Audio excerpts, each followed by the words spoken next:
Hey everybody, and welcome to Beyond the Trailer Park. And we're gonna try again with episode 189 with Michael Wiseman. And I did figure out our problem with a lot of help from Fusion Tribble of Holy Crap. It seems that Google decided to make a few little tweaks here and there and not really tell anybody. Or if they did, I completely missed it.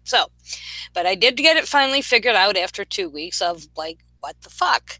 So I had Michael come back, and everybody wish Michael a happy birthday, because today I feel like very special for Beyond the Trailer Park because Michael's here on his birthday. And it's not only his birthday, but his mama's and his son's. So happy birthday, Michael. Thank you. Happy birthday. Thank you. And Miss Morgan is back. Yes, I am. A lot longer than it has been because we haven't had a show in 2 weeks because, shit. Murphy. Welcome back, Morgan. Nice to see you. Thank you. I'm glad to be back. And I'm not sure quite where Sammy is. I'm going to guess she's in the process of moving, so she may join us later, or she may be asleep, crashed out from having to move. Knowing how shitty that is, I don't blame her. And then, of course, we have Michael. Michael, welcome. Thanks for having me. Glad to be here.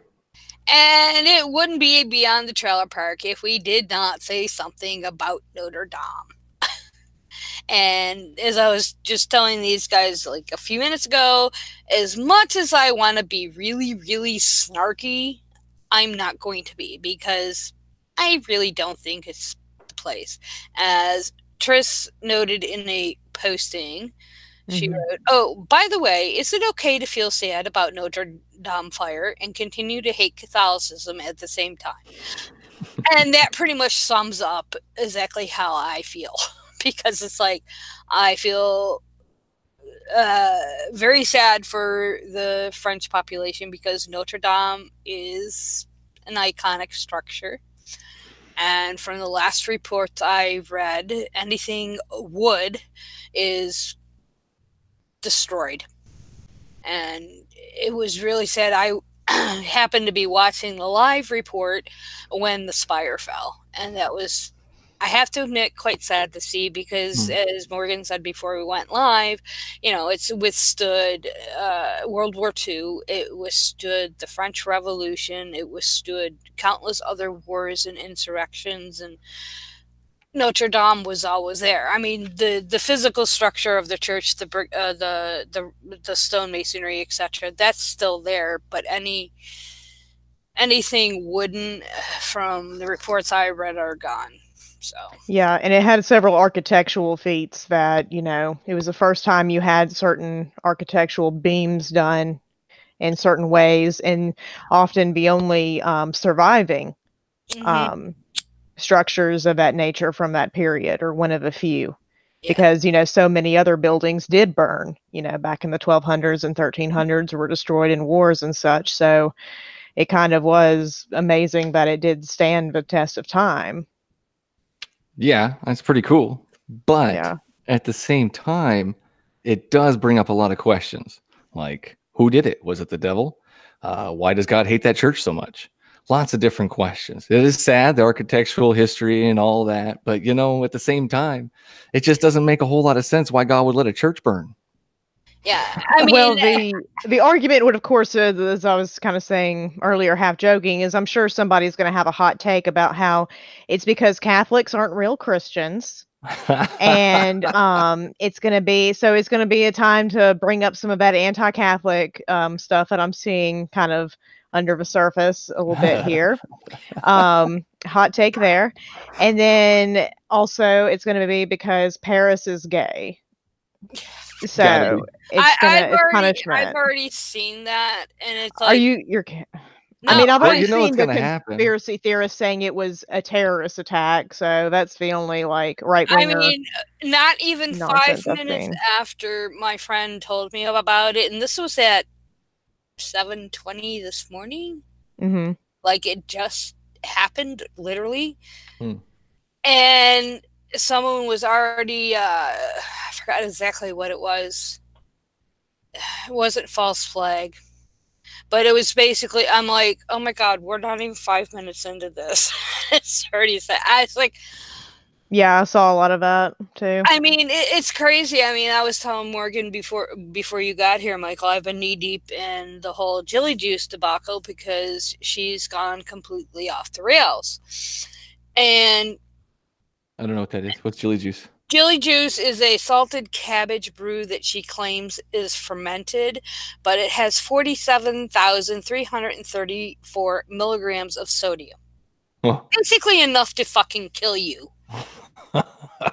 It's highly toxic, and you know, like, my issue with it is not so much her claim of it being a probiotic, but it's the amount of salt that, and she's doing some other things I'm not going to mention on air just because, you know, to be fair, if you've been following it, you know what I'm referring to. But basically, she is taking the Trump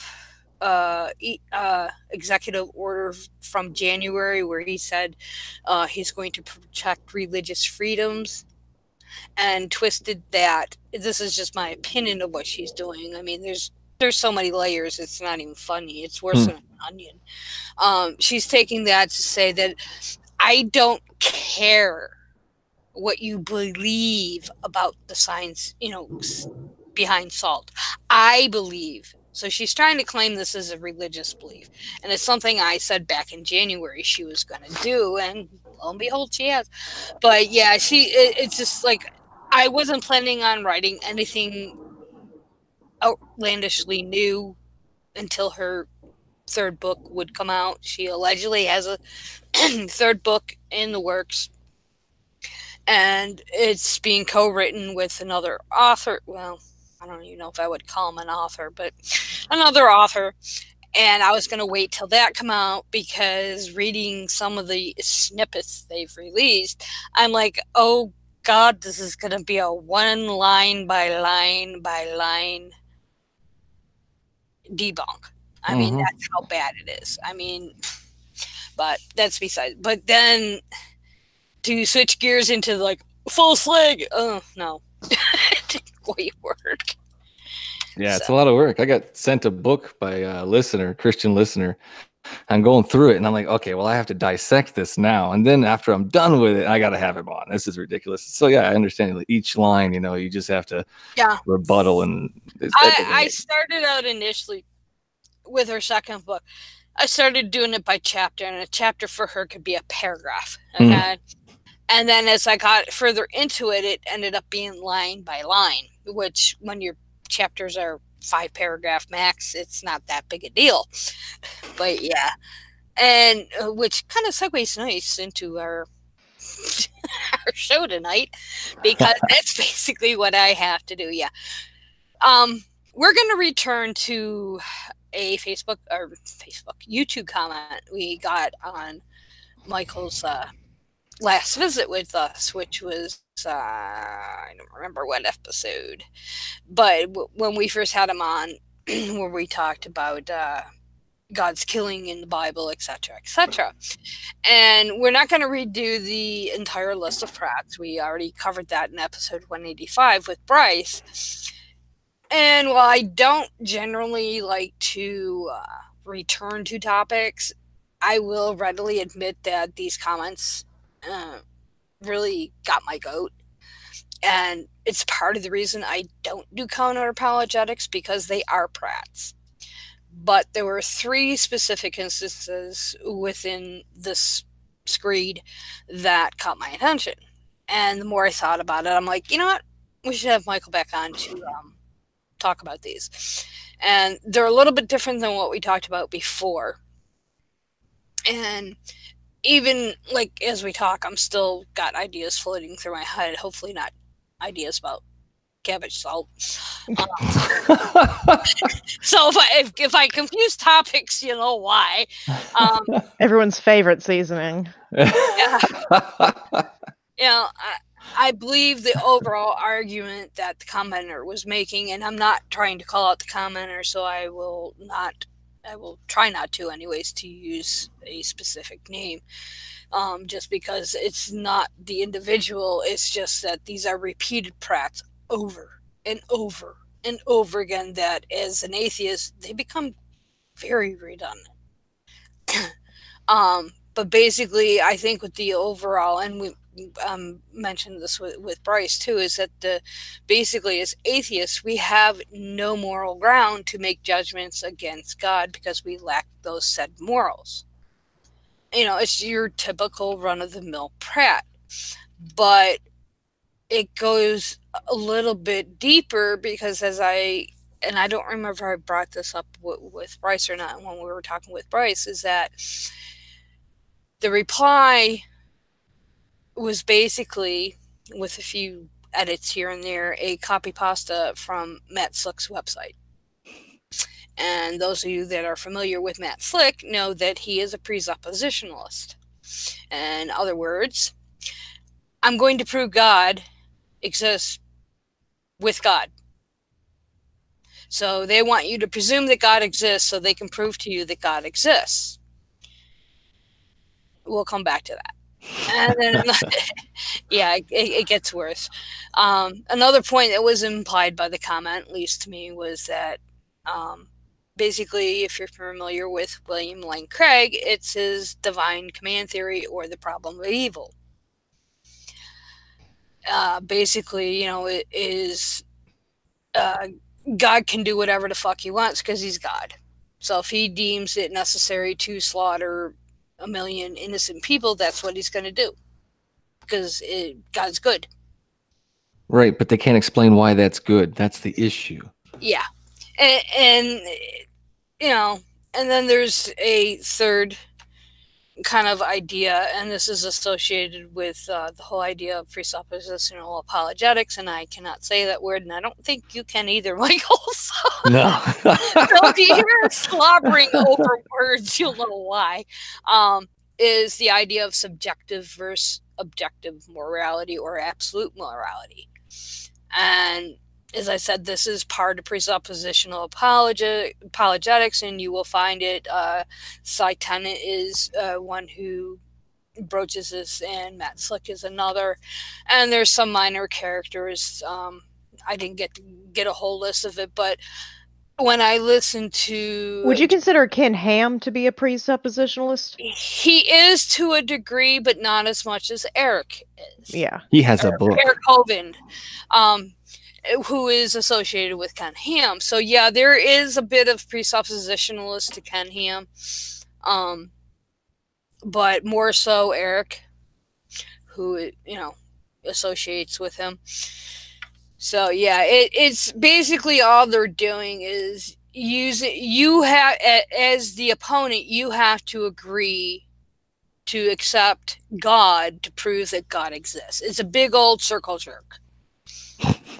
And, you know, as Cy 10 puts it in one of his videos, in a clip that I actually do have, and I'll post it in the show notes, is that the purpose of presuppositionalism is not so much to change minds, conversion, as to close mouths.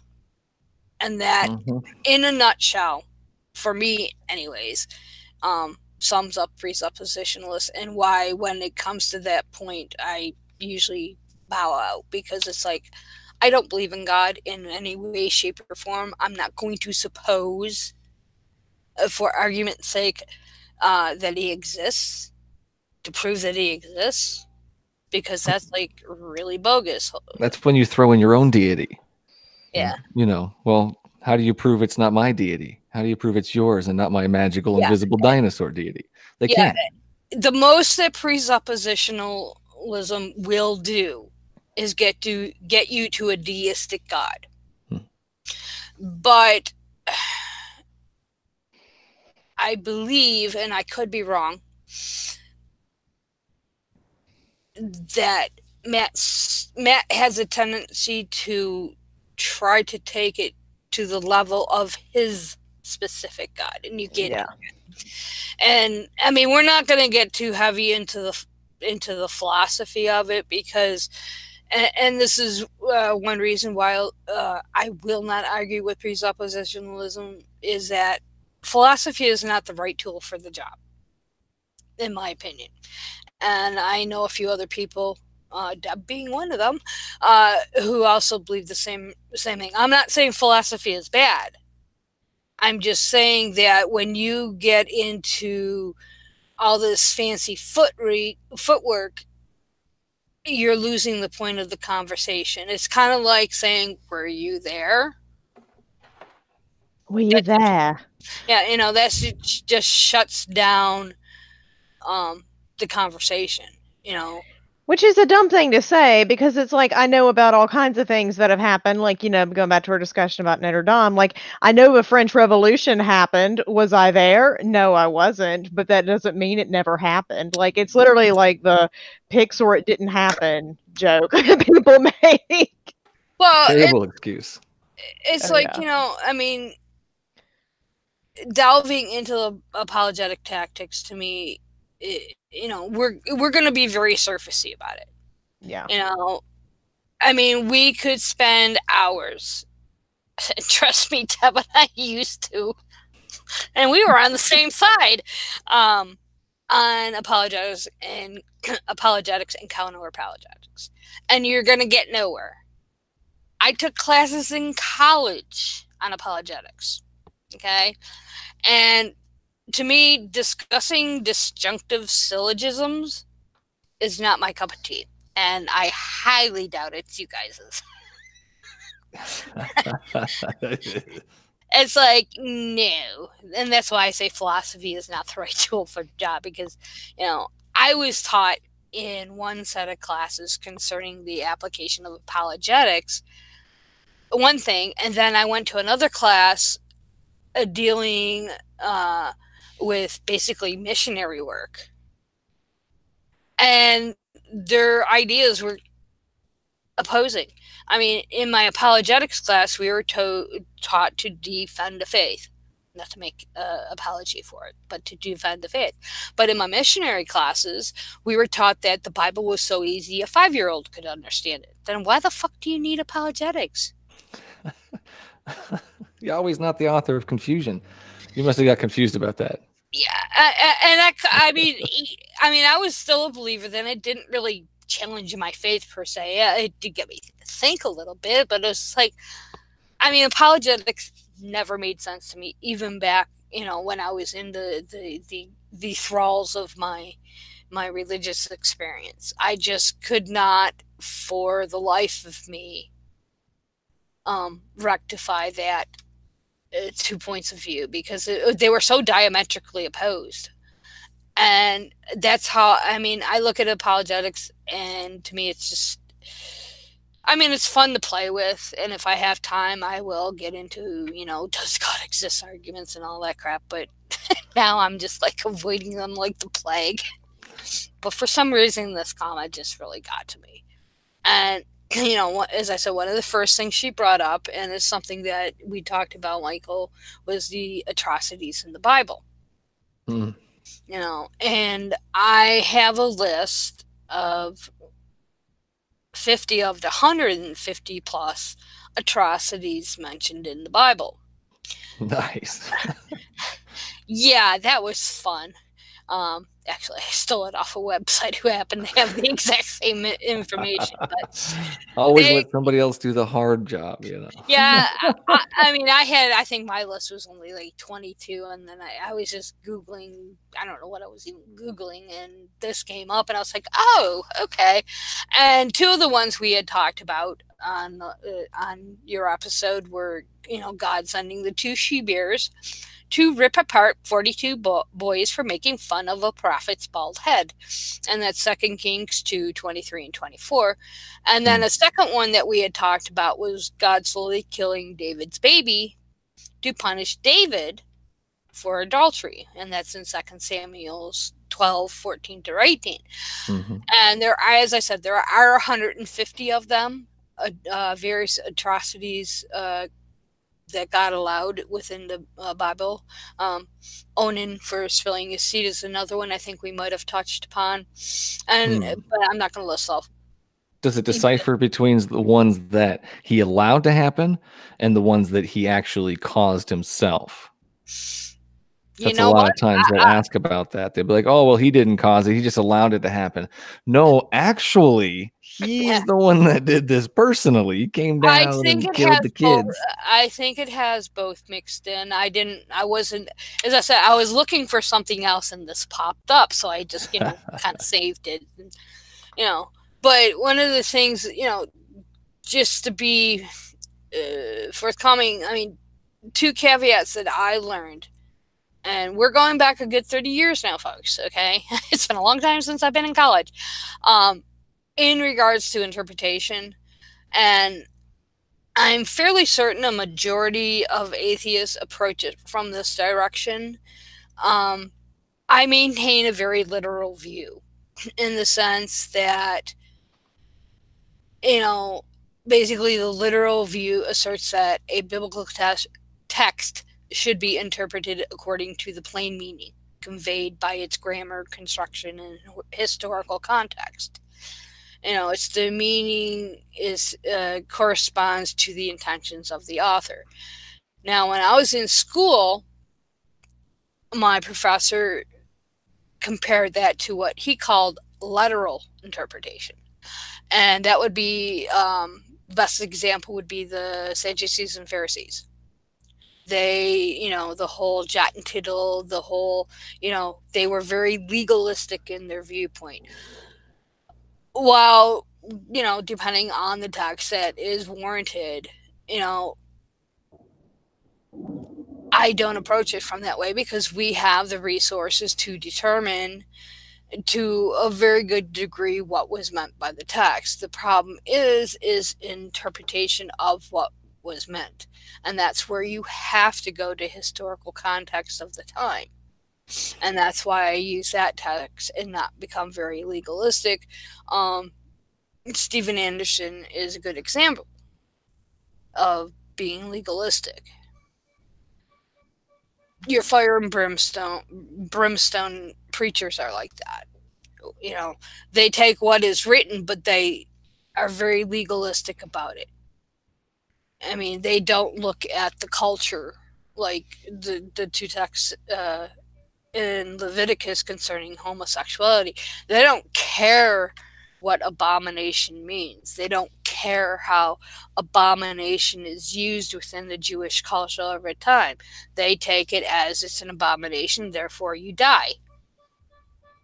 Well, an abomination in Jewish culture and Jewish religion was considered being unclean. And in the culture, taking the dominant position, do not lie with man like you would with woman, being the top, and if you were the bottom, you were submitting to the will of another man. And in Jewish culture, that wasn't allowed. But they ignore all that. So I go a little bit further. And then, as I said, one of the books that, in fact, I still have it, it's called Hermeneutic Principles and Processes of Biblical Interpretation. That was a mouthful. And, basically it laid out how I try, whether I'm any good at it, who knows, to analyze the text. So I don't just go, oh, the Bible says this. No, I literally look at, kind of hard to get it out of my system because it was drilled into my system. So keep that in mind. And I think, Michael, you kind of approach it from the same way. Maybe not as strictly, but yeah. Well, to me, it seems like it's more like a game of Boggle. That game where you just mix up the letters and make words out of it. This is what it's like to them. If it doesn't read the way they want it, they just shake the damn cube and make a different word. Oh, that's what it meant. And it's like, no, not what? Or you have to read it in the original Hebrew to really understand.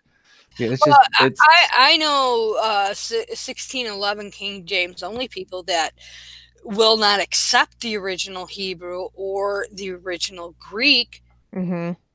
Because I know they don't fucking understand it because they never went to school for it. Not that you have to go to school for it, but they think that the English was the original language. I'm sure there's people that think Jesus spoke English. Yeah, and he was American. Yeah. His favorite gun was an AR-15. You see, yeah.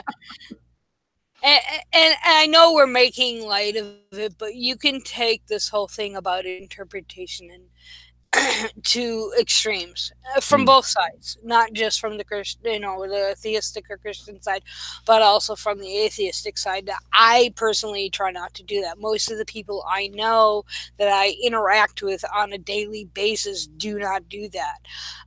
I know other people who probably people find this odd, considering I'm an atheist, but I would say, although the last couple months it's kind of toned down because of Jillian,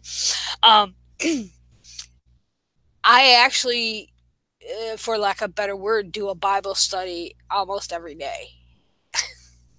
Don't ask me why. That's not weird. I read the Bible all the freaking time. Yeah, I mean, and I know not everybody does that. Not everybody needs to. It might not be the right tool for you, but it's just something I'm really a really bad geeky nerd, so I get my jollies on it. So, but yeah, and one of the other points too, and this kind of came out in the response we got, was that the idea that God would embed secret knowledge in the Bible, requiring one to purchase a special decoder ring, sometimes at the cost of $39.95. There's a long story behind that. In my opinion, something that type of view, for lack of better, borders on blasphemy and heresy, because the Bible itself tells you that God will not speak in secret. If you go to Isaiah 45:19, John 18:20, and Revelations 1:1, it basically says, the Bible does not use obscure techniques that are totally foreign, and the Bible is written within plain teachings and precepts. Anything beyond that is man adding to the text. So Deuteronomy says, "Do not add or take away." Yeah, and because I followed a lot of individuals that were into the whole Nephilim bullshit, Genesis 6 giants and everything that entails. You mean those things Russell Crowe fought off? Yeah. He was so badass. He was like the most badass Noah. I haven't watched that movie yet. It's not worth it. Not worth it. That's what everybody tells me. It's not worth the headache.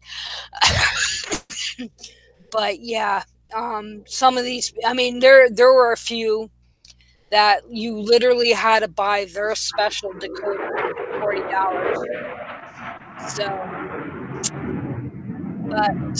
we're going to try to keep it plain and simple and avoid revelation, because, as Thomas Paine says, revelation, when applied to religion, means something communicated immediately from God to man. It is revelation to the first person only, and hearsay to every other. So, and that's from Age of Reason, for those not familiar. And that was also one of Tom's favorite passage. Yeah. So, mauling of 32 children, eh, Michael? Sounds like a great loving deity to me. Like a father figure we can look up to. I mean, how do you even justify that? It's impossible. Yeah. The only way they can do it is to try and get God out of the situation. Oh, well, he didn't do it. Well, it says he did it. He manipulated the bears. Yeah. And this is the thing. It's not... Or maybe they deserved it. For jealousy? Or maybe it was Satan in disguise. Yeah, that too. That's the worst one. I hate it when they tell you that. Oh, maybe the kids deserved it. Are you kidding me right now? Listen to yourself say that.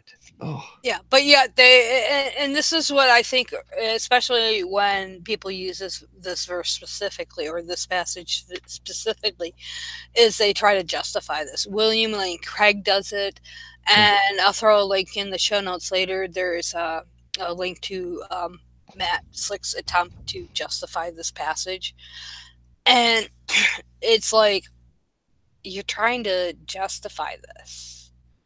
You scare me. Yeah, it gets bad. I mean, I've had a guy tell me that a kid gets brain cancer, just to teach the parents a lesson. Yeah. That's, man, I couldn't even talk to that guy. I don't think he liked dogs either. I think that might have been the same guy that doesn't like dogs. Gee, that doesn't surprise me. What a weirdo. Well, I mean, that's the thing. The types of, and this is where the whole, well, is it good because God said it's good, or is it good because it's good? It's like, you can't even justify that as, I mean, William Lane Craig has tried, and I'm trying to find in my notes where I put it.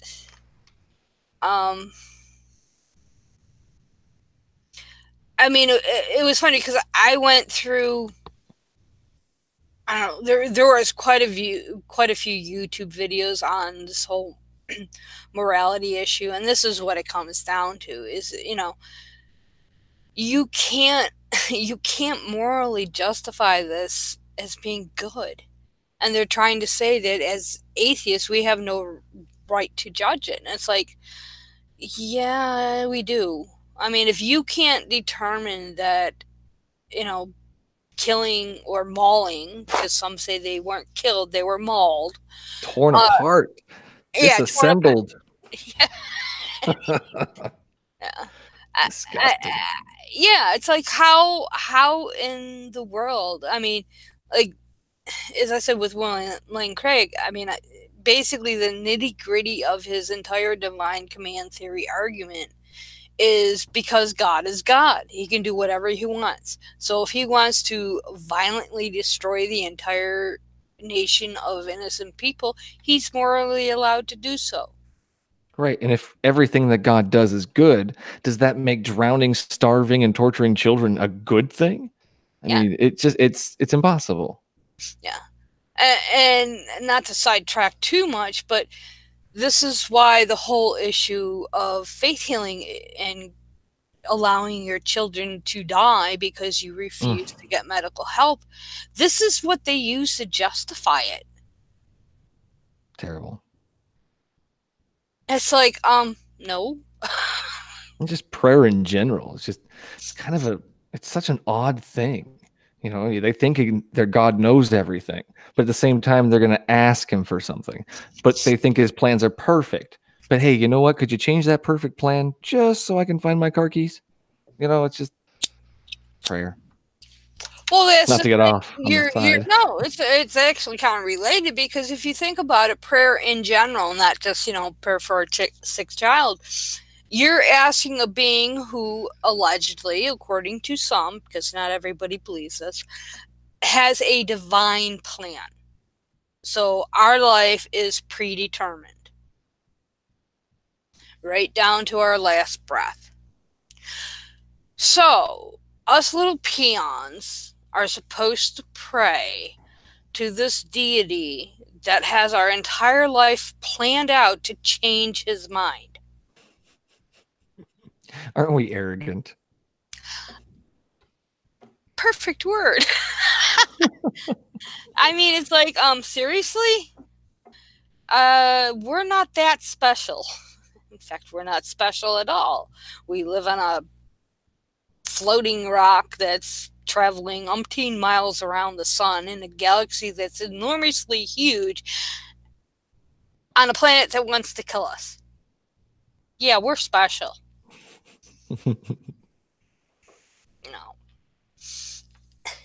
It's just...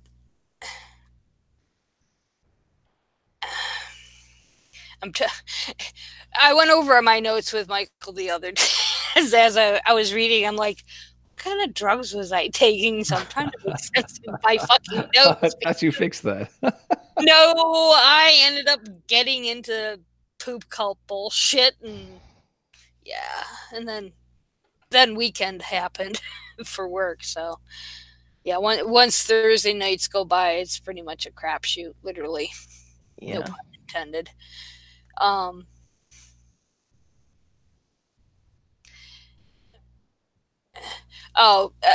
Yeah, and one of the defenses to this whole thing, besides what we've already mentioned, was basically, if God were to destroy all of mankind at this very moment, he would be just in doing so. He created all that is seen and unseen for his pleasure. He loves mankind, and he gave his only son, Jesus Christ, to die on the cross for our sins. Yada, yada, yada. So he had his son murdered instead of just saying, I forgive you. But he's all powerful and loving. Yes. Because that makes so much sense. It's perfect sense. Yahweh's not the author of confusion. This is all so clear. Yeah. And this is partly why, I mean, there's really no argument against that, because it's just like, duh. Yeah. I mean, it's sort of like Thanos, like in Avengers, like snap, and then half the people vanish, and then people being like, but it's fine because he has a bigger purpose. I use that all the time. Wouldn't it be a lot easier just to snap your fingers and make everybody disappear instead of drowning the whole planet? I'm just saying, it'd be a lot easier. Sorry, I had to bring it in. Your gauntlet. But yeah, I mean, it's a lot less torturous. For some reason, Yahweh feels the need to torture children instead of making them go or die or stop. I don't know anything. Hosea 9 is like the worst thing I've ever read. He starves them to death, and then he promises to slaughter them. It's so horrible. Yeah. Well, and I think I had gotten to a point, because I had been I had stopped doing counter apologetics about 10 years ago. And then about 7 years ago, Dave Foda got me back into it. And now I'm like, why am I doing this? Because I just find these arguments that come up, especially surrounding the morality issue, subjective versus objective, and the whole bullshit with presuppositionalism, which to this day, I as I said, I will not argue presuppositionalism because it's just a fucking waste of time. And it's something I will pick at just to occupy myself if I don't have something better to do. But I find just the whole idea of having to argue that God either allowing,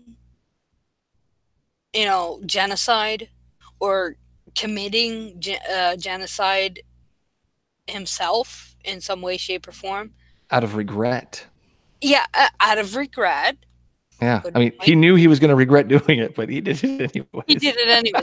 That's kind of like that taco cart at the end of the street. I'm going to regret that, but man, that was good.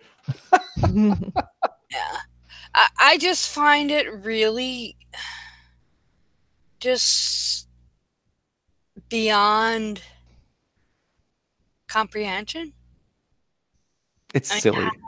It's just silly. It's like they're claiming that specifically the Bible is God's word, but everything in it sounds like a petty man-child, primarily. No offense, Michael. A super powerful one. No, I know how men are. I'm a man. I mean, and that's the thing, and I don't mean to slam on guys, because I know some really cool guys and really good guys, and yes, Michael, you're in that mix, that are nothing like that. And all I can come back to is a point that Richard Dawkins made in God Delusion. Love him or hate him. He goes, the God of the Old Testament is arguably the most unpleasant character in all fiction. Jealous and proud of it, a petty, unjust, unforgiving control freak, a vindictive, bloodthirsty ethnic cleanser, a misogynistic, homophobic, racist, infanticidal, I don't know. Infanticidal. Thank you. Genocidal, filicidal, pestilential, megalomaniacal,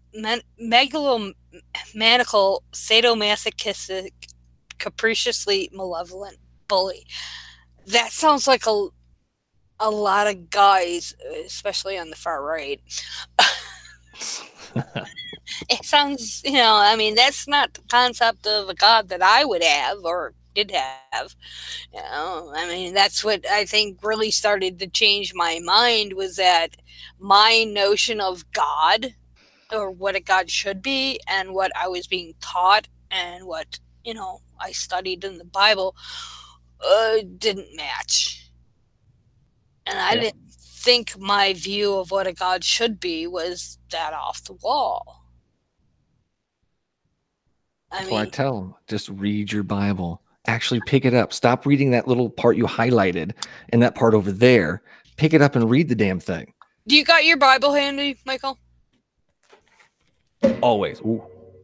Always. Okay, show people your little tabs. Oh, tabs. Lots and lots of tabs. Lots of awesomeness. Yeah. Yeah. It's a fun book. I love reading this thing all the time. Yeah.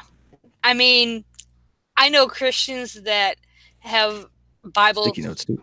Yeah, sticky notes. I feel those. I live by sticky note. I mean, I don't know any, at least in my circle, those that claim to be Christian, that has a Bible that looks like that.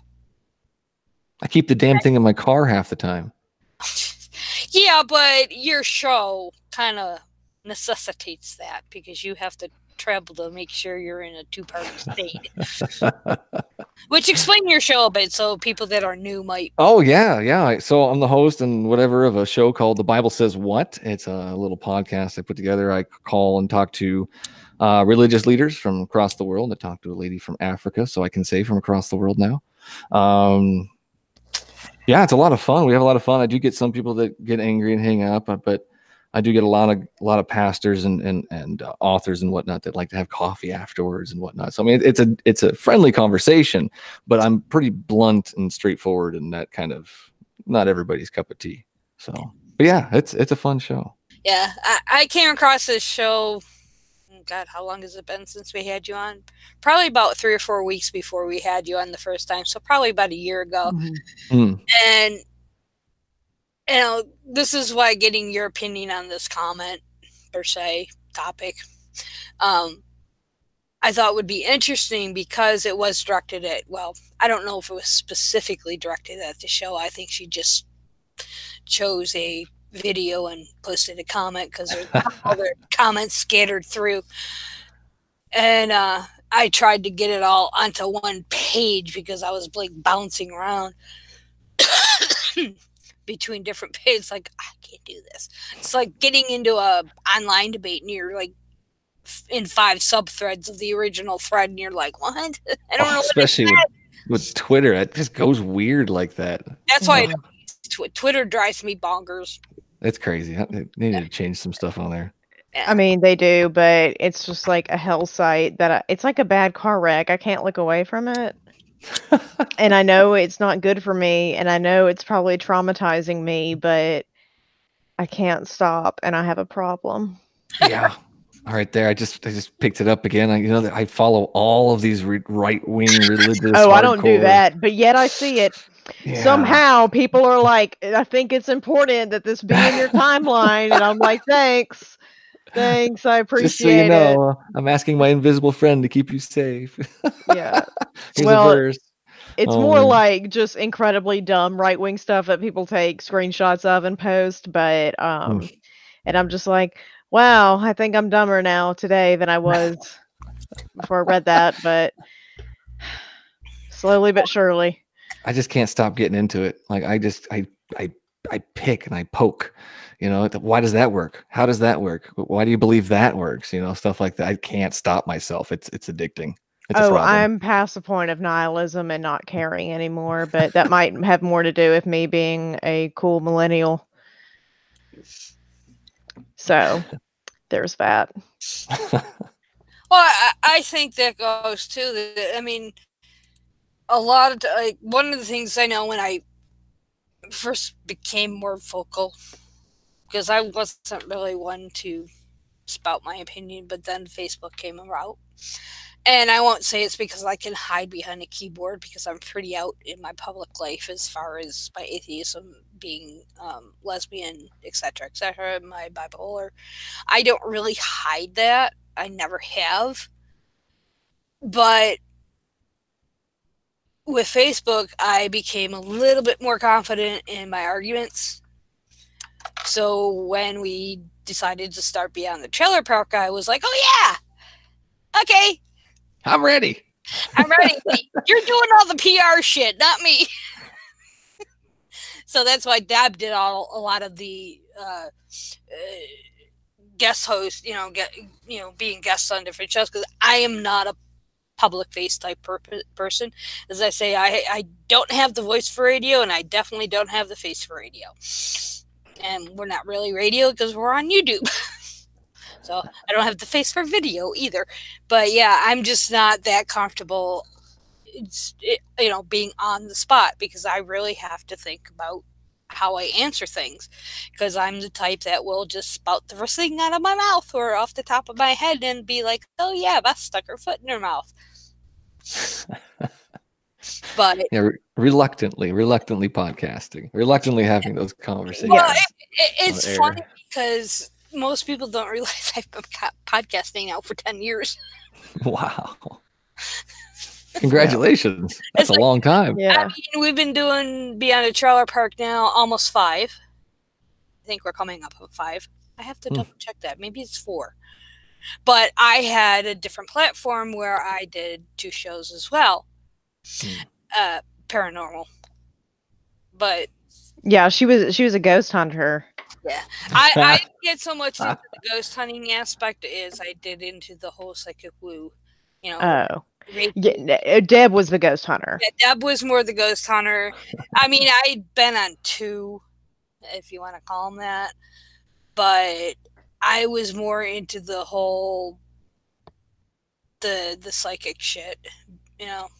People said, "Oh, she's clairvoyant" and all this other stuff. So I got more into the metaphysical bullshit, because that's what intrigued me. But then I'm like, yeah, this is as bad as a religion, because that's what I discovered. I mean, it was at a low point. And when I started looking at some of the more wacky proponents of the paranormal, those, like Sylvia Brown and J.K. Knight or Jay-Z Knight is another one, and her whole Ramtha thing, it's like, holy shit, this is a religion. Sylvia Brown, that was the lady who did The Secret, right? No, that was I don't remember. Oprah was involved in Yes, because for some reason that childhood memory, you know how certain childhood memories just stick to you and you're like, I do not understand why. For some reason, it's that. I don't yeah, it's just I remember that lady being on Oprah and just saying like, "Oh, if you believe in yourself and everything like that, I mean, she had some good self-help type woo. But it was like, believe in it, it'll come to fruition type stuff, and it was I could see where it was like, all right. Law of attraction. And what really pissed me off about Sylvia Brown, and I am pretty sure pretty much everybody knows, was the case in Cleveland where Sylvia told the mother that the daughter was dead. Yeah, and I remember that. The mother basically died from a broken heart, and then the daughter was rescued. Wow. And that was like maybe 6 years ago. I don't remember the names involved, but Rhonda Byrne. Yeah, I mean, Sylvia Brown on live TV, if I remember correctly, told the mother that, "No, honey, your daughter's dead." And didn't she go on the Montel show or something a lot? Sylvia Brown? It might have been her. I'm remembering her associated with like daytime TV for some reason, like her and the Jamaican lady. It might have been Miss Cleo, that's it. Yeah, the other one, Miss Cleo. Yeah, I don't know why I remember that so well. Miss Cleo. Oh, she was on commercials like I loved it. 24/7. I think the only time I never saw a commercial of her was like at 7 in the morning. Yeah. Or it's religion or woo, literal woo. That's so dangerous that, they're basically trying to poo-poo away. Well, it's because God said so and God's good. Everything God says is good. So slaughtering 42 children is a good thing. He had a reason. Just don't pay attention to it, or skip that part. Yes, cut it out is more like it. It's scissor Christians, I call them. Oh, yeah, no, God didn't do that. Get that out of there. Well, and that gets it, like, when I said, the whole objective versus subjective. I mean, you have to first define good. Well, they would just say God. Yeah. And is the existence of good possible without God versus can you behave in a good way and still maintain that no God exists? And who's to say, Vice Rider has a good video out on it, who's to say good or bad needs to be objective? Because if you say that your morality is objective and you're getting it from God, then it's not objective. It's subjective to God. I'm shook right now. Huh? I said I'm shook right now. Why? You were like, it's actually subjective because it can change from God, depending on what God wants. And I'm like... Or is it objective to God? Yeah. Which, I mean, it's assuming this whole thing that, I mean, God is objective and he sees all, and, it's like, oh, there's some bigger plan here. And I'm like, I hate it when people tell people that, especially in tragedy. It's like, I know you're trying to make somebody feel better, but no one wants to hear, especially like, oh, but there's actually a good thing that's happening because your loved one died, or actually this is good because God is going to use this for good. And it's just like, okay, like, first of all, you can always choose to say nothing. That's always usually a good choice. It's what I constantly scream at people on Twitter about. I'm like, you don't have to comment on everything that's going on. You can always just say nothing. It's great. I do it all the time. I do not tweet every thought that I have, but that's not how it works. No, it's not. I don't think it is. I think that's why I don't have as many followers as some certain people. But so yeah, it's well, it's like when I was bananas.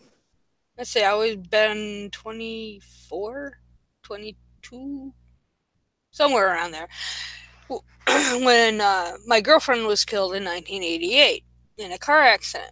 And I went to the funeral. And one of her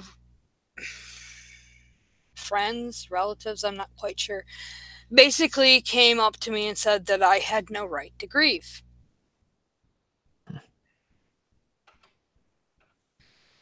And because, we were in a relationship, although it wasn't widely known, it was known.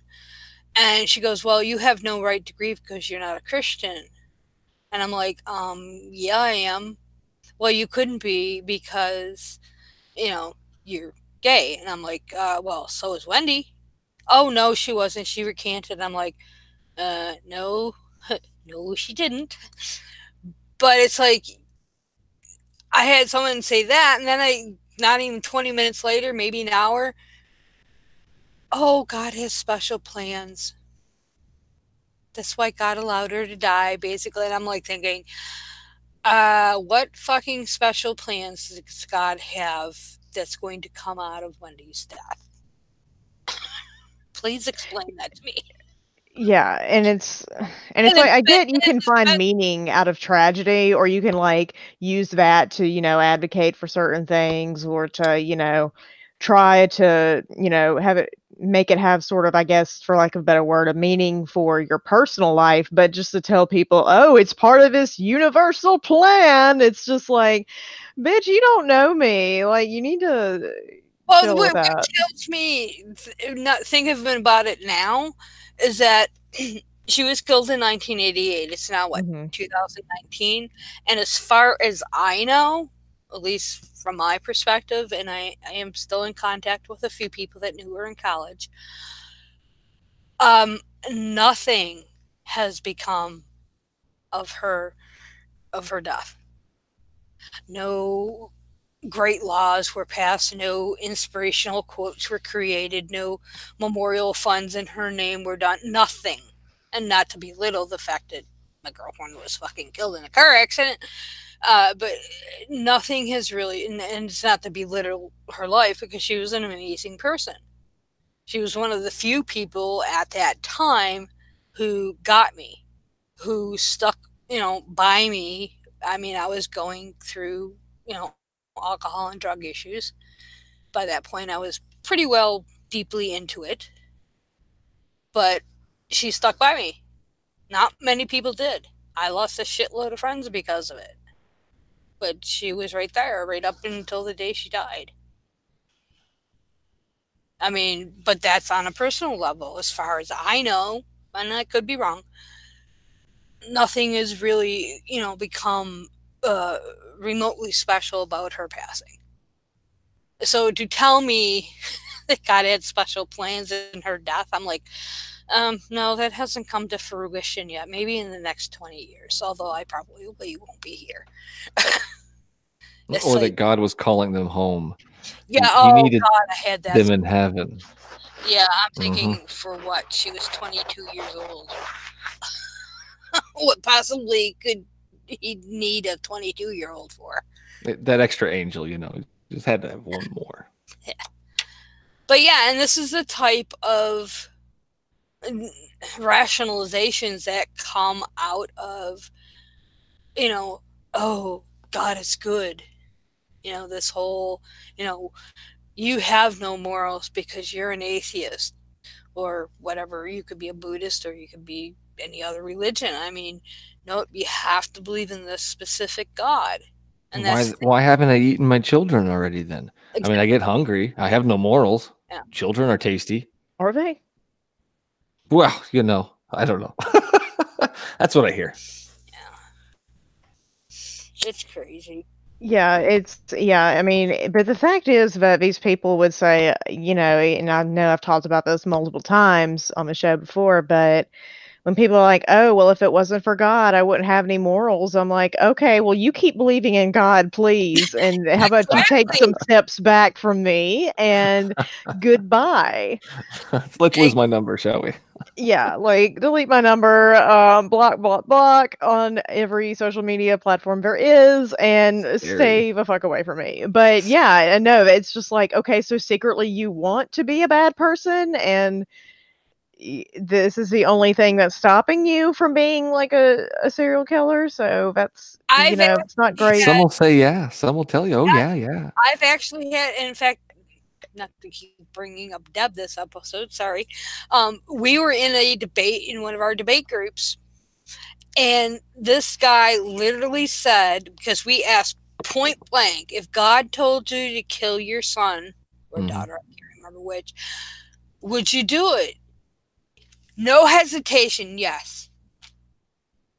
Scary. I left. Well, I don't know what Deb did after that, but I left. Oh man! I'm like, hi, DHS. Yeah, how the fuck do you respond to that? I mean, there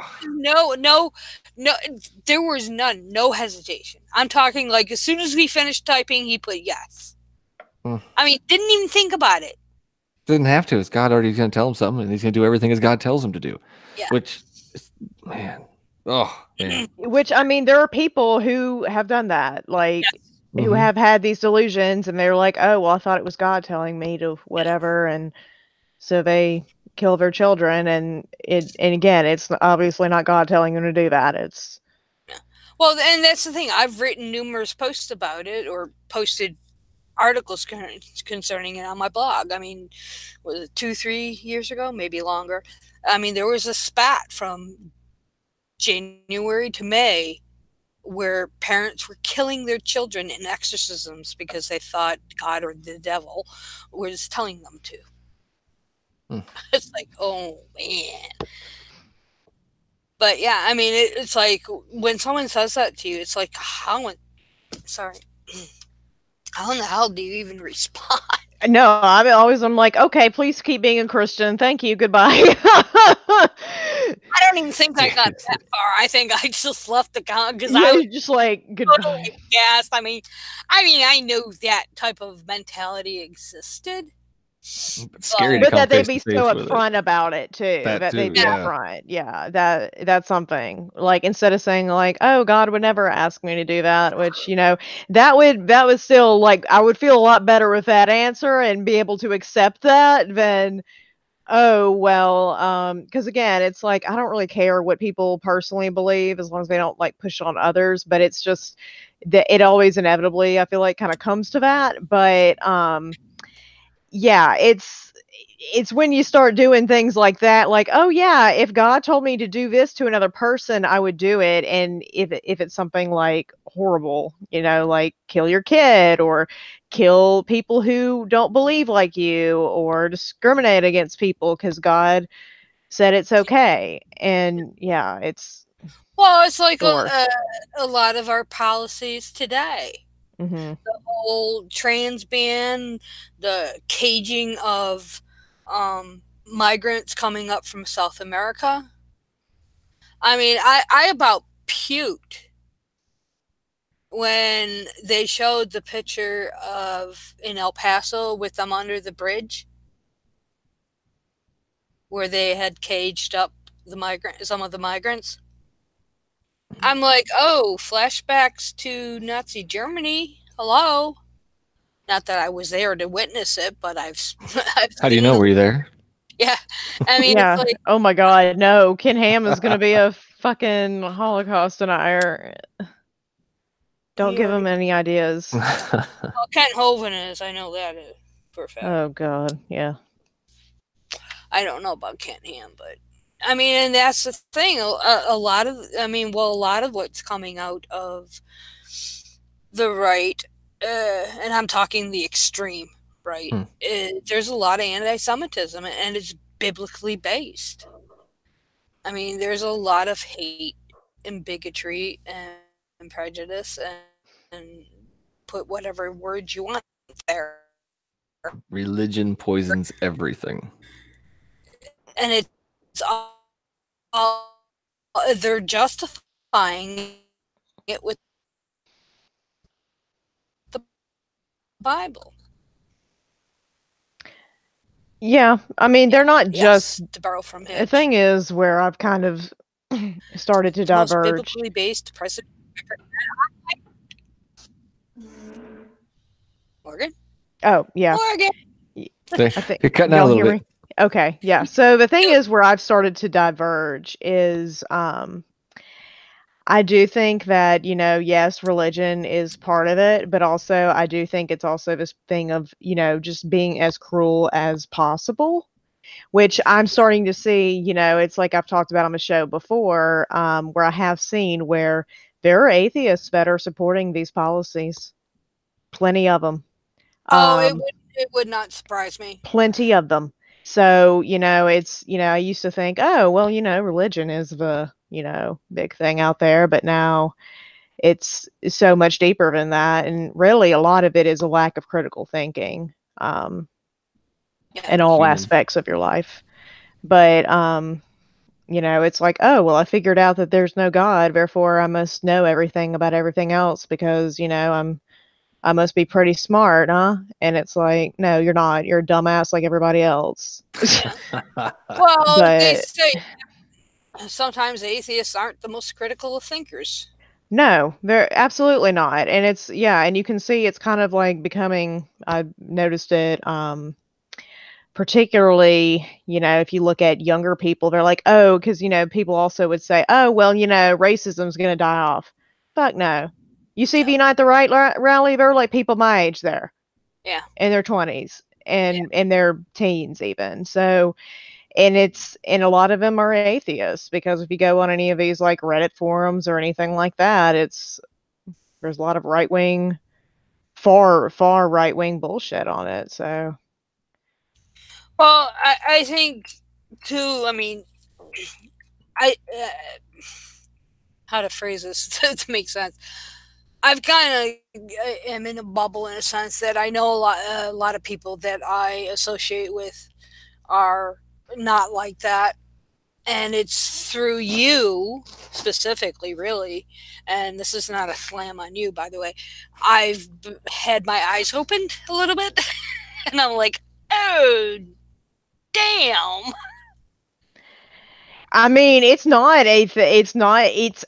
I mean, it's still like not, I would say it's probably not in the mainstream as, these far right atheists as much as, say the religious ones for sure. But I mean, anybody who's in like, I guess that's around in their 20s or teens can definitely see that, especially if you're on social media. Well, I think too, and this is a point that I have brought up numerous times, it goes back to education. And I'm sorry, when you have written in your fucking Republican platform that no critical thinking skills are to be taught, yeah, hello, we're seeing the results of that. I mean, that was actually part of the Republican platform in Texas in 2012. We don't take kindly to no book learning. Yeah, and that's basically what it comes down to. I mean, if you don't, I mean, for me, I'm lucky. I have many resources, people that I can go to and say, what does this fucking mean? Whether I'm doing something that's more sciencey related or and above my head. Like just the other day, I was reading a science paper, and I'm like, I have no fucking clue what this means. So I sent it off to a friend who had some time and really briefly read over it and said, this is the only line you got to pay attention to. And it was part of the conclusion. It's like, okay, I have that resource. I know if you're connected to the internet, so does everybody else, but people don't use it. And I think they don't use it because, if you're coming from a theistic or specifically Christian perspective, they don't have to, because they get all their answers from a book. Yeah, I mean, that's definitely and a guy for that sure. lives inside their heart. Yeah, that's I mean, that's part of it too. I think more so even than the Bible, even particularly. It's like, oh well, I believe in my heart that it's this, so it must be so. It goes back to, you're talking about Jillian with her whole like, oh, well, I disagree because I believe in my heart that salt is fine and high blood pressure is a false flag. Yeah. Well, and Morgan's referring to Jillian because the point I brought up is that she's pulled a whopper out of her ass, literally. And basically in a video today, considered that belief that salt causes issues. Now, bear in mind, her her concoction, when transferred to a gallon of juice that she recommends you drink per day, comes out to 47,334 milligrams of salt, which is, well, the recommended daily dosage, RDA dosage, is 1,500 to 2,300 milligrams. So it's like 20 times the daily recommended amount. She said that's a belief. Yeah. She believes it in her heart. Yeah. Now, she does not justify it religiously in the sense what we're familiar with, but she is taking the Trump EO from January that protects I don't remember the exact phrasing, but closely held religious belief as that. So her belief that salt is not harmful at her dosage is a belief. In other words, she's a persecuted salt believer. Yeah, I mean, it was always going to come to this because, I think part of this whole, the whole Christian thing is, this obsession with wanting to be a martyr. Yeah. Ridiculous. And yeah, and this obsession with wanting to be a martyr and to always, and it's like, even though you're literally the majority, you're literally in charge of everything. I mean, maybe not so much the evangelicals as much, but I mean, right now they have the whole like presidency at their beck and call, so I wouldn't call that a powerless position. And so, yeah, you might, bitch about how, the majority of people are becoming more secular or, more progressive, but, at the end of the day, they have the presidency, they have the Senate, they have the judiciary. And you haven't figured it out. It's a badge of honor. yeah. And yeah, no, it's absolutely mind-boggling that they're still like, we're persecuted. And so they're able to play these both sides where they're also able to oppress others, but at the same time gaslight everybody into thinking they're the ones being oppressed, and therefore that's why they need these powers to oppress people. Yeah. It's kind of genius in a way that they're sad. able to do that. I mean, it's sad, but yeah, it is kind of in its own sick and twisted way. It's really genius because it's like, depending on the circumstances, you can play whatever side you want to. You can play the whole like, well, the majority of Americans believe like me, and and we're the majority, and we, whatever. And then on the other hand, whenever it's convenient for them, they can say, oh, well, we're the persecuted minority. You put up a sign, I'm persecuted.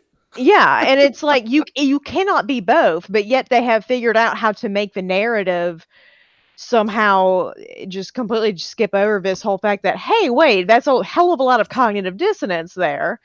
But somehow they're able to have this narrative that it is both. Yeah. I'm kind of sitting here listening because I love listening to your thoughts, Morgan, but it's like, well, we're totally off topic, but just keep rolling with it. Just keep rolling with it, people. I don't care. It's like, it makes them cooler, the more persecuted they are, the cooler they are, the more sinful they are, the cooler they are. I have a testimony, it's so funny and sad, but just, it's so weird to watch and listen to. Oh, you have a testimony? No, it reminds me of a tweet I saw yesterday where they're like, I promise you what's going to happen is there's going to be some Baptist preacher that uses iMovie to like look like he's wearing a suit of armor. And he's like, hey kids, you like Game of Thrones? Let me tell you about the real king of kings. Oh man. And it's just, yeah, it's like, yeah, it ruins just everything. But yeah. Really, religion poisons everything and ruins everything. They've always got I heard there was like a religious Harry Potter version they tried to make or some shit like that. I don't know if that was true or not. I think that may have been I think that was satire. Oh, good.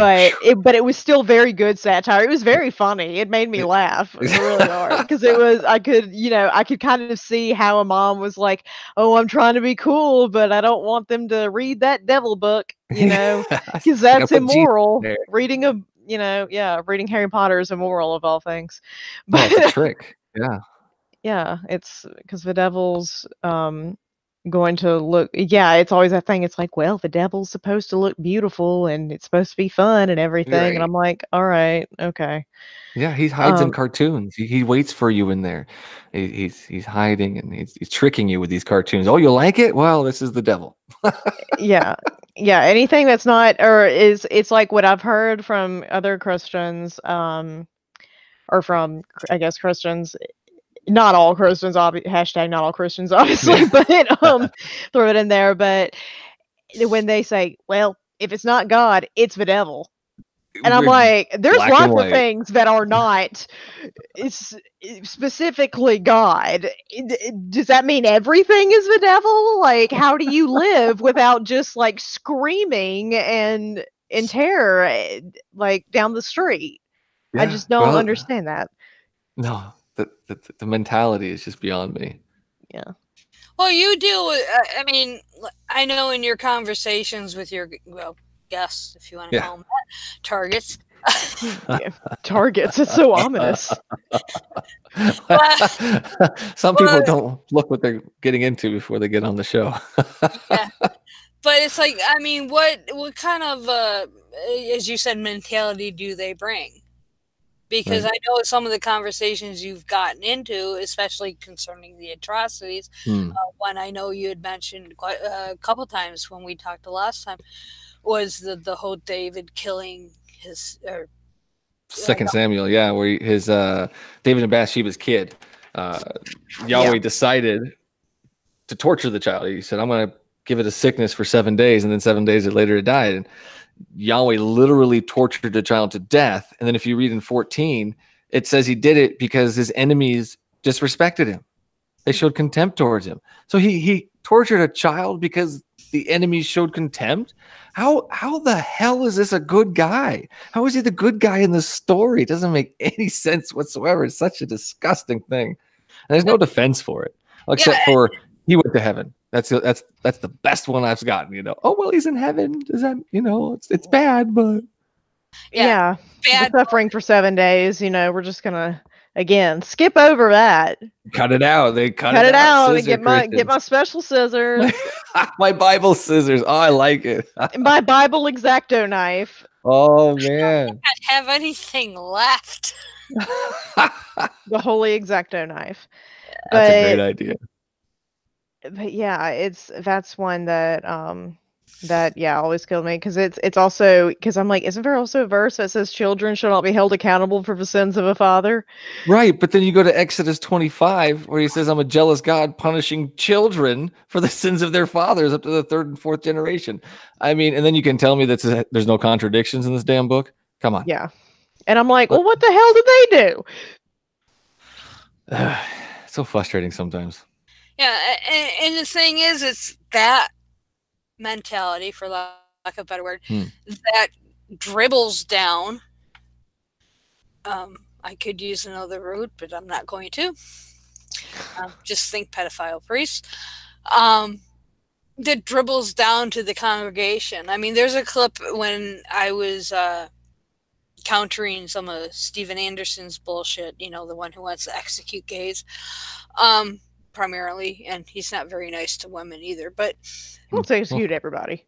Yeah. I mean, his congregation, I don't remember what the sermon was on. It was either when he was slamming Deborah and Barack, the Syrian judges, trying to slam Barack Obama at the time. Totally got the story wrong as far as what actually. You did not even read the Bible story. Well, he they read it, don't. but he totally, because he's a fire and brimstone type. He failed reading comprehension. He may have, but it's he just likes like to play boggle. His congregation, in some points, I don't know if it was that one or his one against homosexuality, they were clapping. Scary. I mean, and there were children. I'm talking like 10, 11, 12 in the congregation. And I didn't see any of the kids clapping in this clip, but you could hear the claps of the congregation. And I'm thinking, holy hell, this is what's being preached from the pulpit. I mean, it's like, wow. I think that out of anything really blew me away when I was working on that piece, was that listening to some of his sermons, and I've probably listened to about 30 of them now, where his congregation claps. It's like, oh, wow. And these people vote and have children. Most of them are homeschooled. It's well, like, I'm in a good mood from this conversation. So what is the craziest thing, I think what's the craziest thing a guest has told you, or basically justification? But it's got to be the guy with the brain cancer. He told me that the kids get brain cancer to teach the parents a lesson. That was... I just had that said. That was so... I literally... Usually the guests are the ones that pause on the show. I paused. I didn't even know what to say. It was pretty bad. I think I ended it pretty quickly after that. It was so weird. Just it was a genuine... Yeah. Like, he believes Usually they'll that. build up to it. They'll build up, well, it's just not the best way, or it's not really the greatest thing, but this is how I feel. And it's like they try to soften the blow, but Jesus Christ, monkey balls, you're telling me that God, your loving deity, is giving children brain cancer to teach dad a lesson about just came out with it? masturbation? Yeah. Oh my God. It was so horrible. And I got a lot of stuff like that. Mainly they just say they go to heaven, and it's a little softer, but this guy was just hardball. Jesus. Yeah, it's some of them pretty scary. Some these are people in society. We live in a society. Oh man, they're walking around in the streets like normal people. You think they're normal, but man, no. I mean, yeah, that is frightening. So have you noticed a common thread between people lately that keeps popping up? A justification or just the usual ones? Yeah, just the usual excuses. Nothing really fancy or new. I'm sure I've had a few guests that have stumped me, but I don't recall at this point. I got my verses and my ideas of what I want. Every once in a while, a guest will throw something out and I'm not prepared for it. It's just like, let's go back to this. But yeah. Wow. I mean, that's the thing. I mean, not that I think you do it on a daily basis. We'll assume weekly. It's like, I don't even think I could do that. I don't think I would have the patience for it. It's tough sometimes. Because I would absolutely be like, pull up, I'm gonna throw hands at your address. Like, if you told me that like children deserved like brain cancer to teach parents a lesson, yeah, I absolutely would be like, all right, the redneck's about to pop out. That was thrown in the face of somebody I'm acquainted with. I mean, I want to say they basically said that her son has autism because not the right wrong story, but that happened too. I know what it was. It was an article or posting I had read where the parents put up a GoFundMe for treatment of their daughters, my grandson, their child's, I believe, brain cancer. And I remember the story. Yes, and one of the comments was, "Well, I was going to donate $7,000 or some odd amount of money." It was quite a bit for one person, in my opinion, because like I make jack shit. But when I found out the parents were lesbians, I changed my mind because you're living in abomination. And then they were like, I'm going to donate to St. Jude's instead. And I'm like, I hope St. Jude's uses every penny of your donation on gay kids with cancer. Yeah, because St. Jude's does not, they don't screen, for lack of a better word, for that kind of type of shit. They don't give a crap what sexuality you are or what religion you are. Oh, no. They don't care. But no, I know St. Jude's well. They're up here in Memphis. But, yeah, I saw that and I was like, you know what you could have also done? And again, I bring this up over and over again. You could have always just said nothing and scrolled. But the fact that someone took the time and was like, "Hey, these people aren't upset enough. Let me just like tell them." And also the novelty that like they act as if these women have never been told that someone thinks that being gay is a sin in America. Like you're not saying anything new that no one's heard before.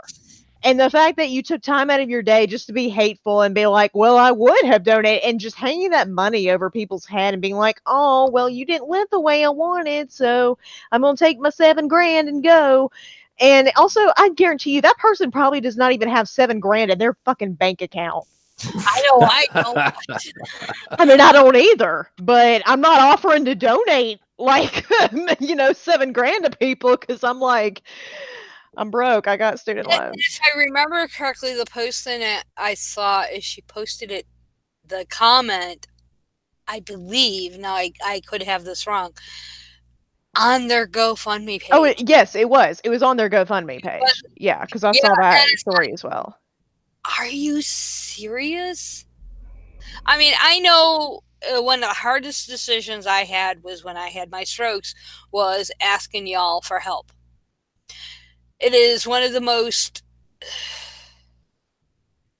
frustratingly necessary things to do. Yeah. Because I knew I had no way of paying my rent. Period. Mm-hmm. I knew. While I don't think my landlord would have actually booted me, it would have been very difficult. Yeah. Chances are I probably would have lost my apartment. So asking for help is the most difficult thing. And the fact that we are in this country basically assigned to having to do GoFundMe to pay for medical bills at this point, it makes it even harder when you get a, quote, religiously tainted response like that. I mean, that is just, I think that's what blew my mind. It's like, you know, the last thing I wanted to do when I had to ask for help, and not just once, but twice, was to have to put up with that. But for me, I didn't really care. I mean, I was like, what's the worst anybody's going to tell me I'm going to hell? Hell, I get that every day. Yeah.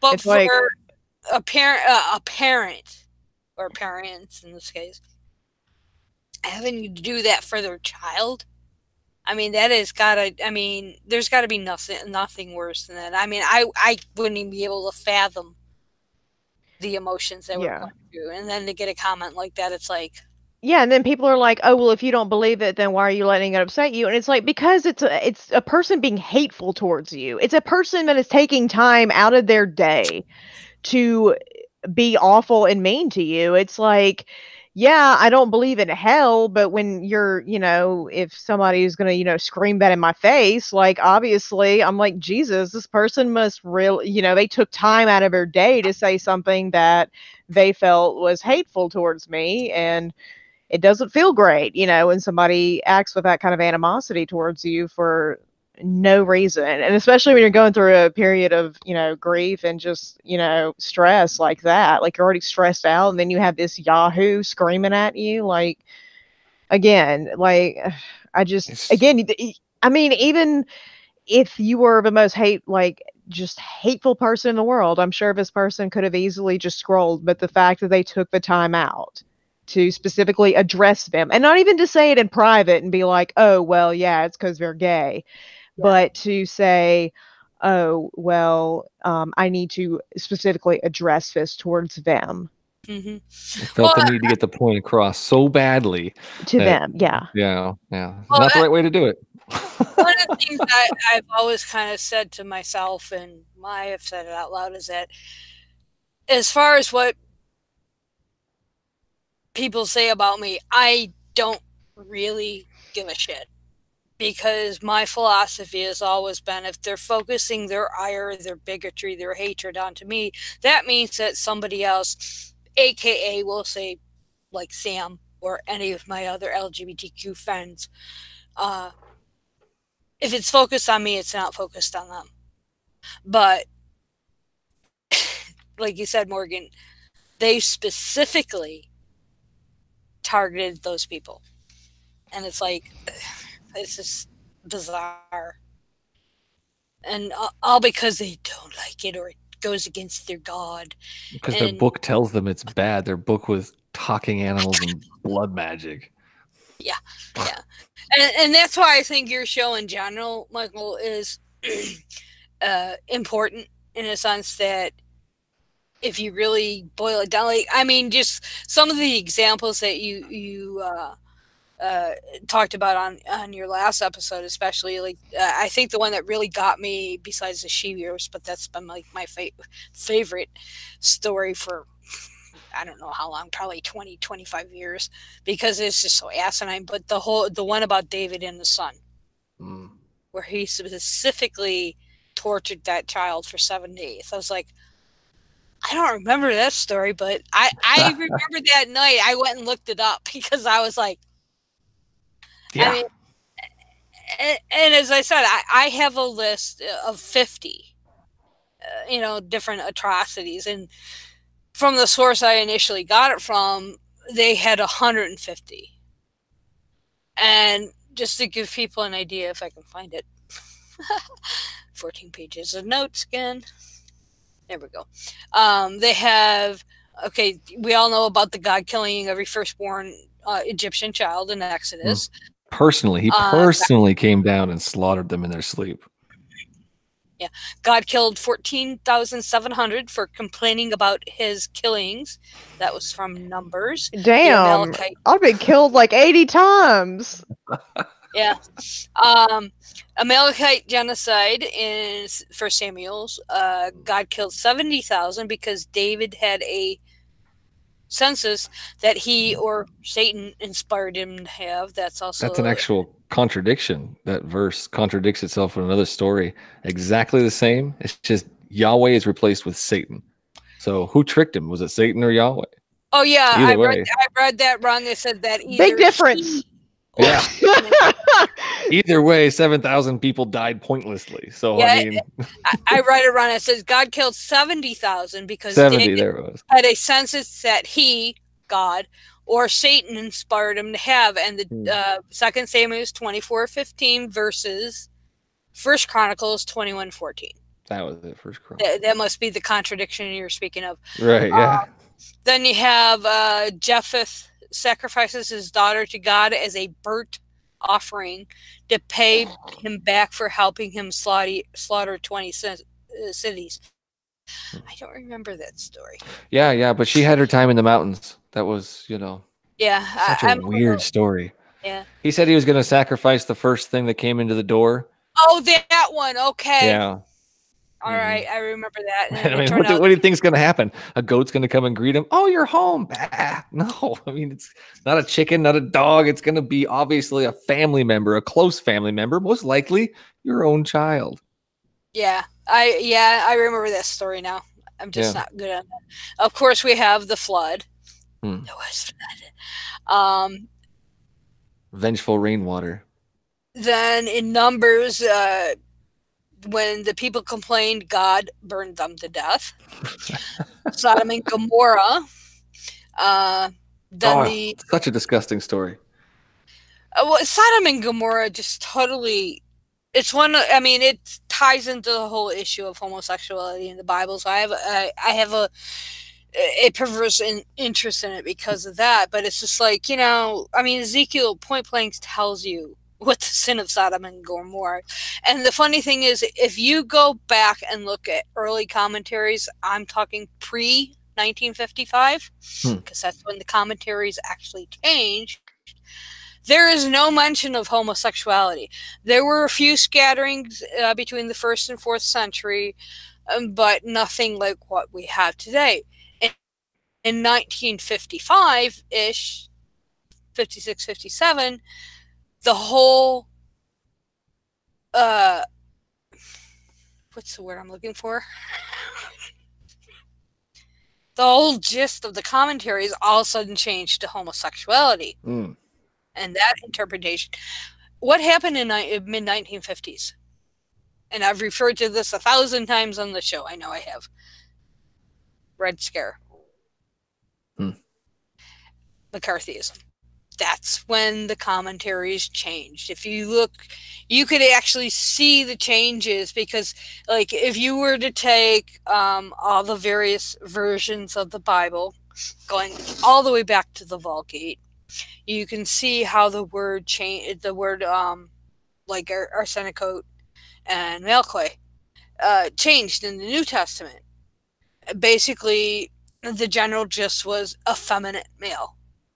Had nothing to do with homosexuality. As you get closer to the 50s, to the mid-1950s, 55 through 57, during McCarthyism, all of a sudden it became homosexual. Not only that, but the whole fact that Lot's considered to be a righteous man. And it says so in the New Testament. It said Lot was a righteous man. Yet this guy, at very first chance he gets, offers up his daughters. These are my virgin daughters. Do with them as you please. He sweetens the deal with the whole they're virgin thing. I mean, how terrible is that? How the hell is that a righteous man? That doesn't make any freaking sense. Yeah.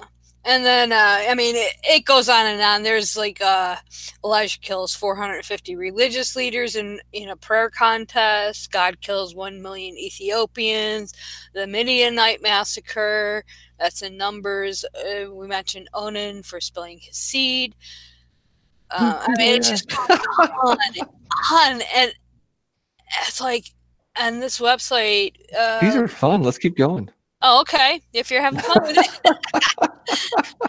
It's like reliving. It's like, oh, I forgot about that story. Oh, that's one of my favorites too. Oh, yeah, some of them I'm like, I don't remember that story. You'll have to send me this. This is awesome. Yeah, I will. I'll put the. I got this from Dwindling Unbelief. Is the website I stole it from. I mean, my list was like, I think 22, maybe 25 tops. And as I said, I was looking for something else and this popped up and I'm like, oh, I'm taking that.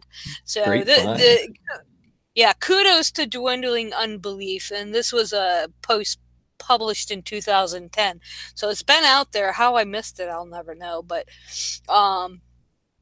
let's see, we have Ananias and Sapphira that were killed by God for not giving Peter all their money. Now we're going to hit a few New Testament ones. We have Samson kills 3,000 in the suicide terrorist attack. That's an interesting way of putting it. Okay. I love it. Let's see, 70 heads in 2 heaps. I'm not quite sure what they're referring to. It's 2 Kings 10, 6 through 10. Samson again murders 30 men for their clothes in Judges. I mean, this must have been some bitchin' clothes. Yeah. Like, damn, gotta have that jumpsuit. It's a nice jacket. It's a nice jacket. Let me just kill 30 people. I mean, no pun intended, but this just kills me. I mean, here's Samson again. Kills 1,000 men with the jawbone of an ass in Judges 15. All part of God's plan. Yeah. I don't see Samson's name anymore, so at least not in this list, and this is only 50 of them. The Tale of the Two Prophets in 1 Kings. I don't remember that one. Is that no, that's 3. Meshach. And the Bendigo. Yeah. Maybe it is them. I'd have to look that one up. But let's see. A holy civil war called by rotting concubine body part messages. Oh yeah, that story's weird. That's like the same thing as the Lot story, though. It's like it's very similar. Yeah, it is. It's still grotesque and horrible, but yeah. Oh man, I just she died on the doorstep trying to get in after she was raped and beaten all night. I mean, that one, And then he sends her body parts to each of the tribes of Israel. Oh man, it's such a great story for kids. Make sure your children read the Bible. That was not in my children's Bible story. You didn't have that in Sunday school? Full of cartoons. Yeah, there was. It missed the cut. I'm sure it was on the it's on the director's cut. But it's a deleted scene. That's what deleted scene from that little book. But yeah. Bible's full of disgusting things. Holy. Well, that's the thing. I mean, I don't remember any except for Samson, the one where he supposedly commits suicide. I don't really in the List Flood, but of course, we did get the bad version. We got the goody two-shoe version. None of these stories was I taught when I was a kid. No, most pastors aren't aware of these stories either. Yeah, and it's like I don't even remember talking about these stories in college when I was taking Bible and theology classes. Well, obviously, it wouldn't be in my theology ones, but I took my Old Testament specialization was the first 5 books, so the Torah. So none of this was mentioned too much in there. I mean, the Amalekite slaughter was, but totally different slant. but none of this other stuff. I don't remember. I mean, I vaguely remember it from, reading through the Bible and stuff. And I've read the Bible, I don't know, I've lost count. Probably 30, 40, 50 times. I mean, over the course of 30, 40, 30 years. And I've read, I have 70 different versions. I have King James, I have New King James, I have 1611 King James, I have NIV, I have RSV, I have ESV, ASV. I have a CD that has them all on there, plus a fuckload of different commentaries. I keep all my Bibles on Bible Gateway. Yeah.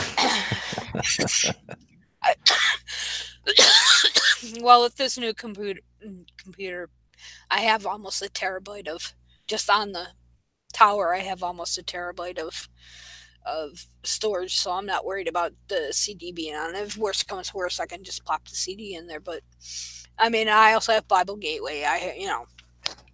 Bible Hub. I have a bunch of them saved. But Hub. It's like the what was that thing before Facebook again? Damn it. MySpace. Yeah, it's like the MySpace of Bible websites.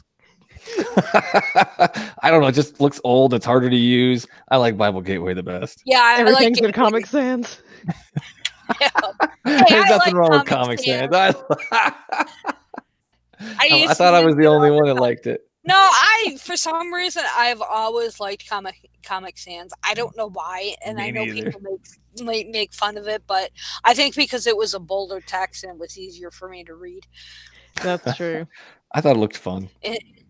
I do hear that it's easier for some people to read, but yeah, it is pretty fun. I need the bigger text because my eyes are getting so bad that either easier, bolder text to read. It makes it.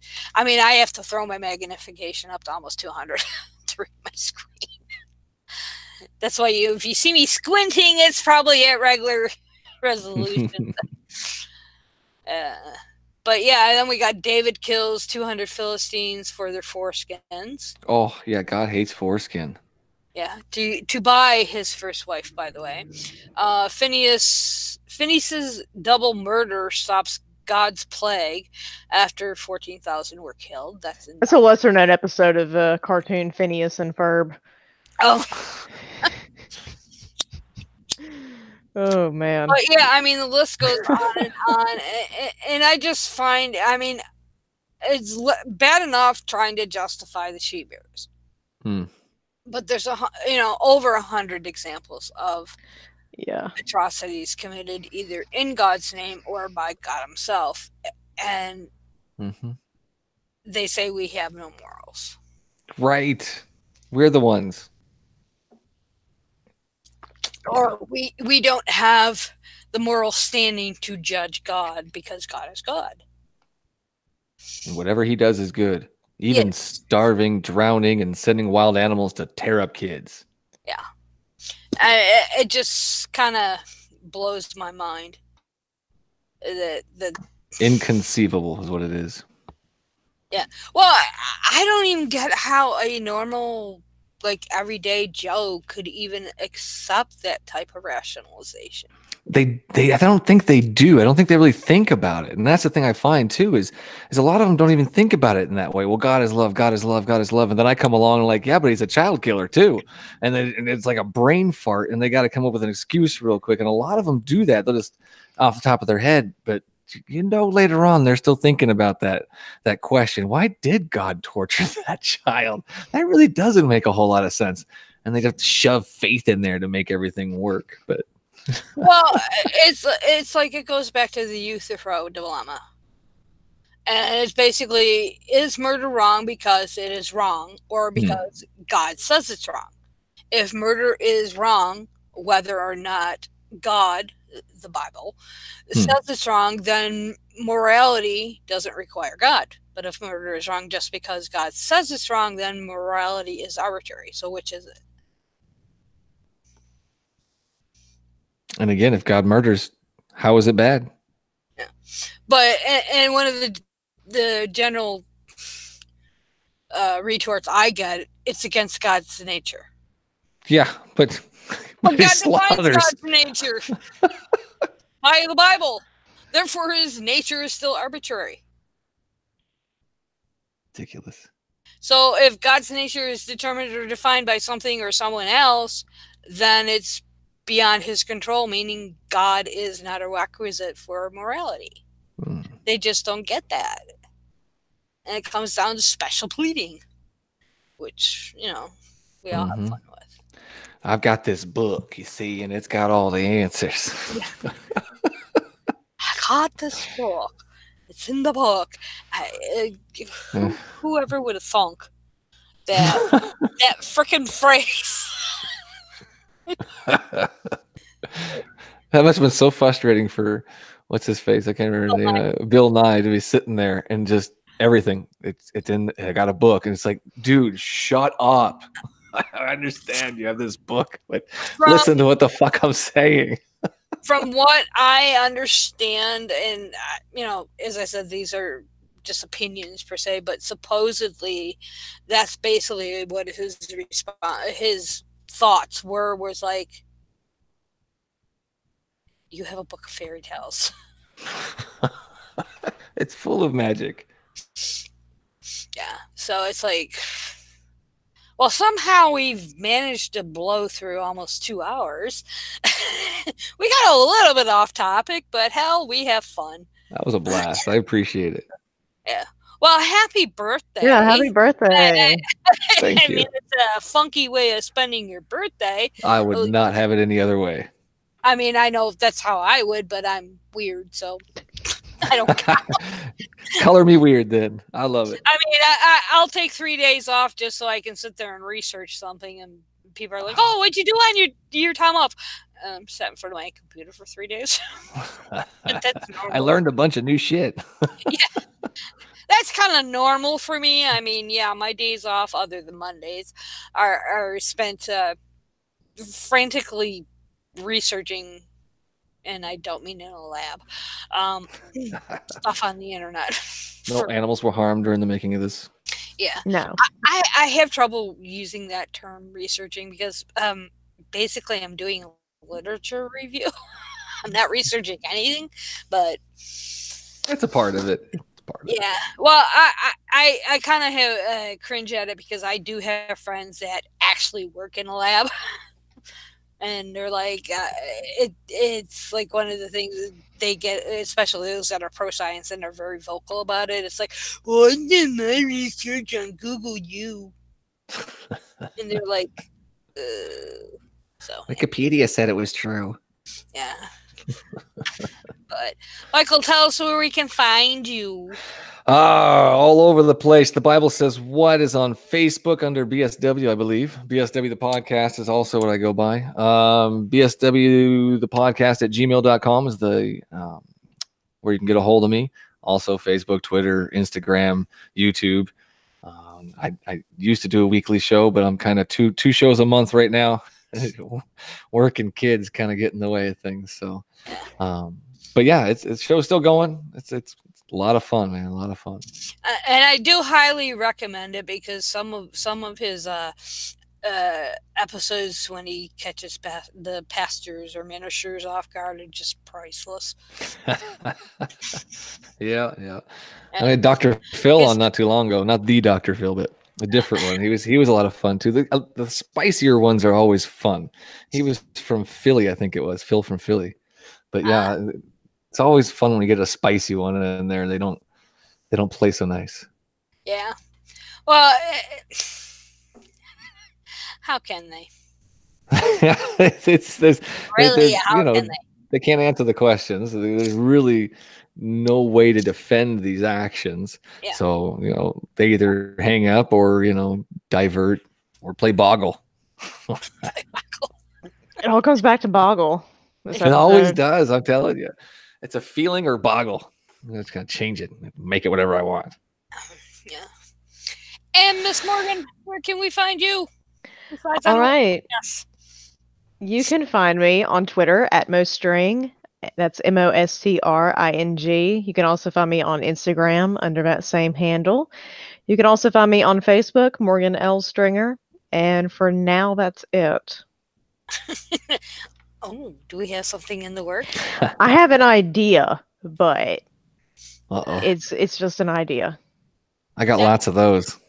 Yeah. I got too many. Time. You just need time. Yeah, it's like I said the other day, I need like fucking 1,000 hours in a day. But then I'd still probably end up working 80% of it. So it wouldn't do me any good. Yeah.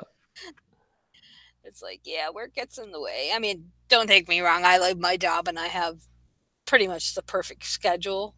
But sometimes, oh, that's my cat in the litter box. I'm like, what the hell is that noise? He likes to play. He digs. Oh well. But easiest way to find me is on Twitter, Dune998. That connects to my blog, Havoc and Chaos. You can also find me on Facebook and YouTube and WeMe. I only have one follower over there yet, but that's okay. I'm just testing it out, back up to Google now that it's gone, or soon to be gone. Under Beth A. Hambridge. And if you send me a friend request, if you can, some way, some form, just say it's show related, because I most likely will ignore you or delete you. But don't hesitate to send another request and I'll figure it out. If we have mutual friends, don't worry. So, next week, let me pull up my calendar. Come on, load. Let's see. Next week we have Matt Gilmore on. And I'm not sure what we're going to be talking about yet. Probably news shit. Because a lot of crazy shit in the news again. But again, just a general chat like we've been doing. The week after, I don't have anybody scheduled yet, so we might get the chick tracks done, because I don't know if I'll have time to schedule anybody. And then on the 6th, we will have Marie D. Elephant back, or not back, but from Everyone's Agnostic. She was last week's guest that we had to cancel because I couldn't figure out Google. So luckily, I do have it figured out. Hopefully it went good. And with some luck, I may have XSplit, so we might have an intro and outro again. Yeah, they changed something too, or Google did, or who knows, but it just isn't working right. And I don't like to change things before a show, because then it's like, yeah, if I fuck it up, well, I remember the settings to put it back. So, and then I don't have any guests lined up for after the 20th. I'll be working on that in the next week. So if you got any suggestions, don't hesitate to send them along. And hopefully we won't have too much crazy bullshit going on concerning who. And I might plan a full update concerning Poop Lady, but I'm kind of hesitant because of what's going on currently, so I want to wait until that's in the clear so as to not jeopardize anything from a legal standpoint anyways. But I do recommend, if you're interested, to look at Jeff Holliday's videos. He just released another one today, and Non Sequitur, Smoking None, Katie Polson and Kyle Curtis did a couple episodes if you want to follow along there. And if you really want to, you can go to her website or her Facebook page and just, don't listen to the videos. It's crazy. I thought I was nuts. This lady is like bonkers. Anyways, so with that, Michael, thank you again. Happy birthday again. Happy birthday to your mom and your son. And Morgan, good seeing you. I'm glad you were able to make it. Sammy sends her regards. She had equipment issues as far as headphones. I should clarify that because that was Bobby's line. But hopefully she will have that rectified for next week. So we will see you next week, same time, same bat channel. And hopefully you won't have to stare at my disastrous kitchen over there. I forgot that was there. But you all have a good night and peace. Oops, wrong button.